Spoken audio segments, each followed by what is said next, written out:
Partir en livre, c'est la grande fête du livre jeunesse et les bibliothèques participent à cette grande fête qui en est à sa 8e édition cette année. Le thème retenu a été celui de l'amitié. Donc nous allons, les bibliothèques, les 25 bibliothèques participantes cette année vont décliner le thème de l'amitié tout au long des animations, des spectacles, des jeux qu'elles vont proposer aux enfants, aux familles, aux parents sur les lieux de loisirs. Ça a pour but de pousser les enfants à continuer à lire autrement après la fin de l'école, avec la lecture plaisir plutôt que de la lecture apprentissage, mais l'un va avec l'autre et l'un encourage l'autre. Et c'est extrêmement important parce que l'on sait qu'un enfant fonctionne aussi par mimétisme et qu'il faut la présence du livre dans les foyers pour que demain on ait des lecteurs. Un pays, un archipel comme la Guadeloupe, qui fait... Alors, il tenait à cœur à l'exécutif, à travers toute la collectivité conseil départemental, de pouvoir répondre vraiment à cette mission d'accompagnement et de développement sur la lecture publique.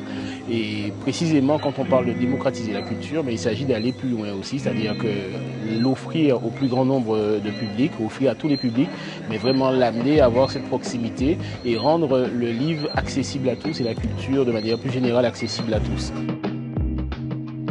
Alors c'est vrai que partir en livre, c'est une belle aventure, c'est un moment, on va dire un moment intense, où effectivement on se dirige vers tous les publics, on essaie de se rapprocher des jeunes, des moins jeunes, de tous les publics, leur offrir ce livre, de favoriser un moment intime entre le livre et soi, cette introspection, et aussi en même temps, de manière naturelle, associer toutes les bibliothèques, le maximum de bibliothèques possibles, les associer à cette démarche et revaloriser le livre pour un archipel comme la Guadeloupe qui a réussi à produire de si grands intellectuels, de si belles plumes, mais c'est tout à fait normal aujourd'hui, j'ai envie de dire que c'est cohérent et c'est logique que le conseil départemental soit aux côtés des amoureux du livre et puisse valoriser ce livre. Il n'y a pas de sous-lecture en fait.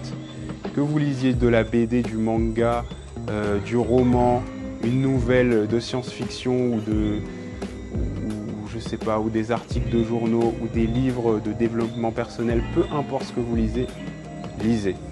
Ça permet d'enrichir son vocabulaire, de pouvoir mieux s'exprimer. Et plus on a de mots de vocabulaire, moins on tombe dans la violence. La lecture, c'est un peu le symbole même de la liberté. On le voit chez nos enfants. À leurs premiers instants où ils arrivent à lire, ils ont l'impression d'être grands. Et ils s'émancipent parce qu'ils sont comme les autres, ils arrivent à lire. Alors on veut continuer cette émancipation, continuer cet esprit de liberté et d'émancipation qu'offre la lecture et le livre. Et le conseil départemental assume pleinement sa mission. Et cet exécutif, depuis le début de mandature, fait tout ce qu'il peut, en tous les cas, pour que ce développement soit encore plus immense et plus logique et plus honorable. Alors gageons que cette 8e édition de Partir en livre soit marquée du sceau de l'excellence et de la volonté affirmée.